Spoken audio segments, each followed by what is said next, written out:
बेकायदेशीररित्यांच्या गर्भपाताच्या गोळ्या काळ्या बाजारात विक्री केली जात असल्याचे प्रकार समोर आले आहेत।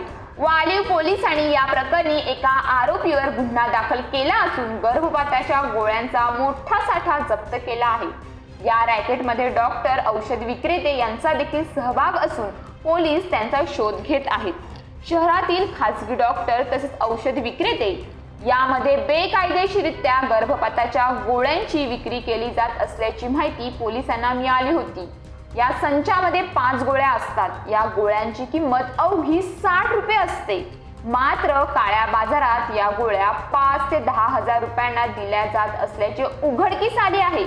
वालीव पोलिसांनी या प्रकरणी नालासोपाऱ्याच्या शिर्डीनगर येथे सापळा लावून अजित पांडे याला ताब्यात घेतले। औषध विक्रीचा कुठलाही परवाना त्याच्याकडे नव्हता, तरीही या गोळ्या तो औषध विक्रेते आणि खासगी डॉक्टरांना विकत होता अशी माहिती तपासात समोर आली आहे।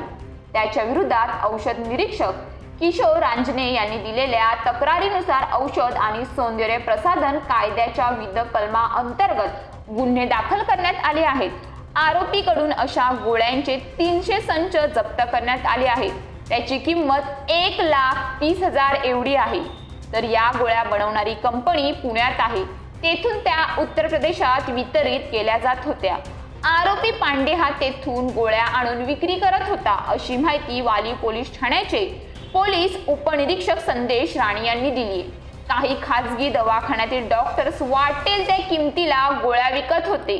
या संचावर बारकोड असल्याने कुठे वितरित केल्या गेल्या, कुणी विकल्या त्याची पाळेमुळे शोधून कारवाई केली जाणार आहे अशी माहिती राणे यांनी दिली आहे।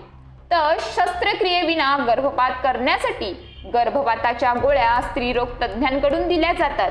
त्यासाठी आधी संबंधित महिलांची शारीरिक तपासणी केली जाते। त्यानुसार या गोळ्यांची किती मात्रा द्यायचा ते ठरवले जाते। डॉक्टरांच्या चिठ्ठीशिवाय या गोळ्यांची विक्री करणे बेकायदेशीर आहे। अशा गोळ्या डॉक्टरांच्या सल्ल्याशिवाय घेतल्या तर जीवावर बेतू शकते असे पालिका मुख्य वैद्यकीय अधिकारी डॉक्टर भक्ती चौधरी यांनी सांगितले।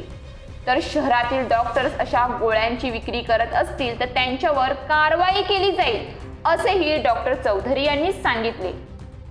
तर गर्भपात गोळ्यांची बेकायदेशीर विक्री सुरू असल्याची माहिती मिळाल्यानंतर आम्ही सापळा लावून ही कारवाई केली आहे।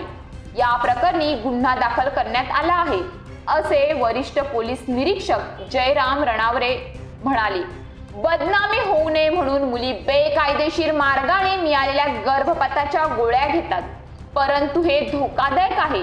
मुलींनी स्त्रीरोग तज्ज्ञांकडून तपासणी करून गोळ्या घ्याव्यात। डॉक्टरांकडे रुग्णांची गोपनीयता राखली जाते असे वसई विहार महापालिकेच्या मुख्य आरोग्य अधिकारी डॉक्टर भक्ती चौधरी म्हणाल्या।